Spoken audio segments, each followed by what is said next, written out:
Aloha, I'm Christy with the Scrap-alicious Applique channel, and today I want to show you some nesting boxes that I designed and provide a free pattern for you.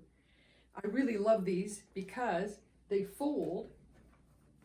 You push in the bottom, tuck in the sides, and they fold flat to go into, if you have these beautiful sew together bags that people are really loving right now, they tuck inside very easily when you're on the go with your applique or your EPP or your quilt blocks. So stay tuned and I'll be right back and we'll show you how to do it. Okay, I'm back again. Let's get started.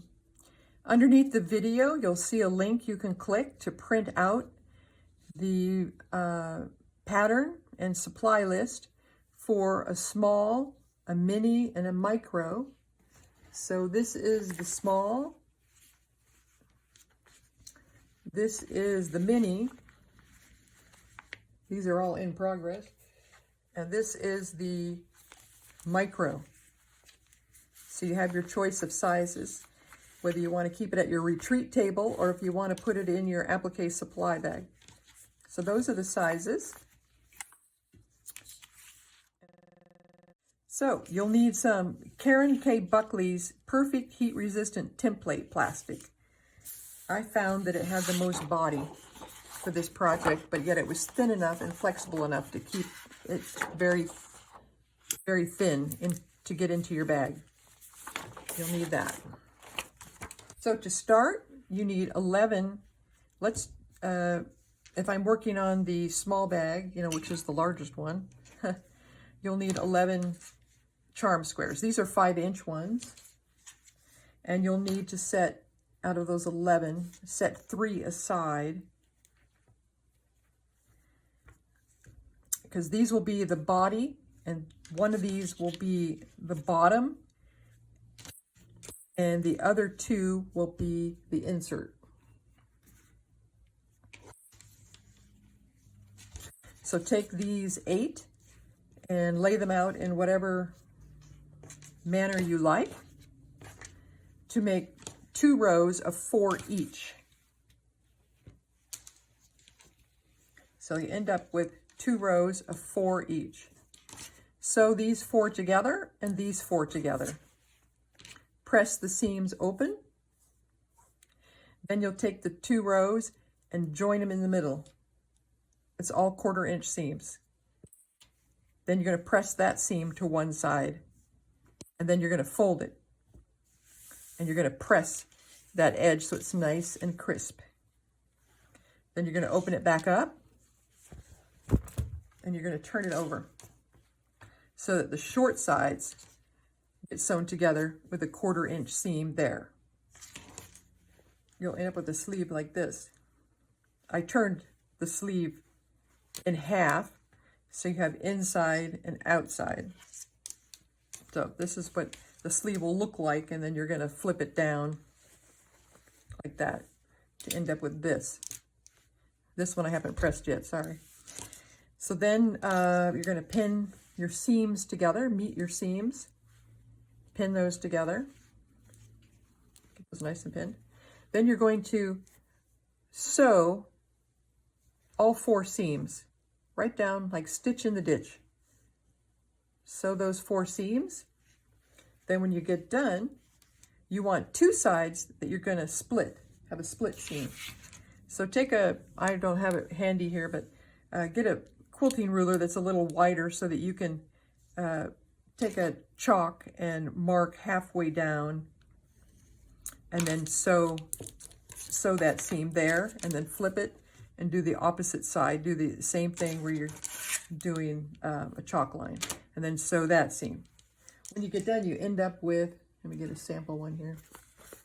So there's where we sewed that seam, and then on the opposite side, we sewed that seam. So the next step is to insert your plastic pieces. Get the little mini one here. So on the plastic, you're just going to insert them. They're on the pattern, what sizes you need for what one you're doing. I just wanted to show you a little trick. Clip your ends so they slide in easier. because they like to catch on this bulk up in here.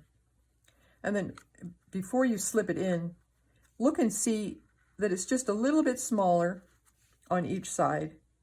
If you have to trim it, that's no worries, because you are going to have to trim it as you insert each little piece, because every one's seams will come out different. But the important thing is that you keep this 1/2 inch here. You don't want to slip it in, clip these ends and then slip it in this way, and you only end up with a 1/4 inch. That's going to make it too difficult and you don't have room. So be sure you slip it in the right way. So you'll slip that in there. They just slip in pretty easy. I just stick my finger in there, trying to wet this finger and push it in all the way to the top. So you're left with that loose end there. And you'll do that with the smaller pieces as well. Here's a smaller one. So I did the same thing. I held it up to kind of gauge the size. I left a little extra room. I left that there. And then when you tuck it in, it's ready to go. Now, you've got all your plastic inserted. You've got the body finished. But now you need to put the bottom in. You'll have to sew a square to the bottom. So your bottom piece of fabric, what I do is, I got different sizes going on here for different bags, but it gets the same theory. This is called a purple thing, and it measures a 1/4 inch square where you stop. So mark that point, 1/4 inch on each corner, like that. I forgot to do that one. Anyway, so that's your marking guides. So when you sew this to the bottom, you're just going to, might be easier to see on here,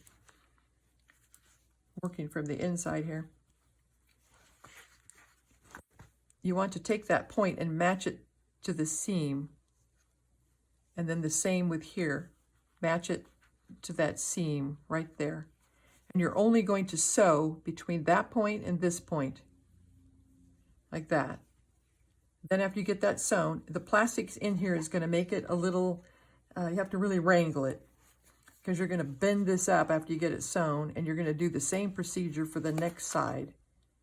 And you're going to do the same procedure for that side. And you're going to wrangle those there. Once that's sewn on there, you end up with this. So all these little threads like to become unraveled. So I take fray check. I will, two different ways I do it. At first, I was using fray check and pinching it and doing fray check along the edge, which you can do if that's what you have handy. Then they don't come unraveled as you're using this bag. It makes it really nice. This is all dried, and see how they're not unraveling? It's just beautiful. But I discovered a new thing called Aleene's Fabric Fusion. It's permanent fabric adhesive.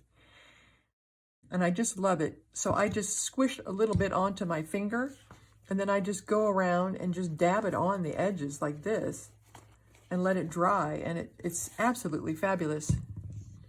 So there you are with your bag with the bottom on. So flip it back around. You have to kind of wrangle it because it's stiff.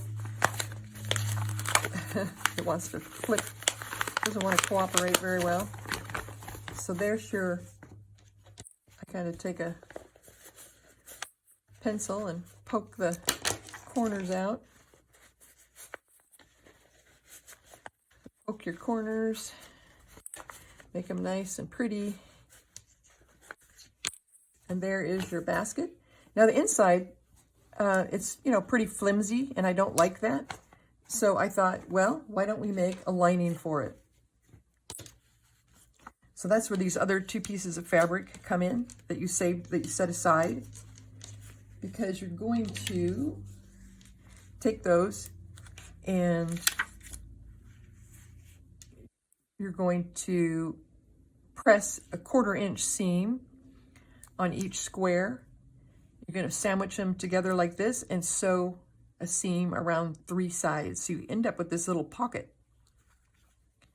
And you're going to clip the corners, and you're going to reverse it inside out, and you end up with it looking like this. You have a little pocket. When in the directions is the size for the plastic. On this one, you want it to fit exactly on all sides because you're going to slip it in there. In fact, I should clip this corners here. I'm going to slip it inside.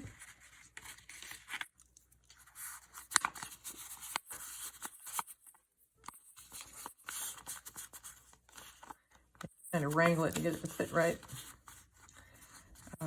Anyway, I'm not going to keep fussing with this, but it'll fit in there just right. And then if it doesn't, you kind of trim it. And maybe I have it in the wrong direction here.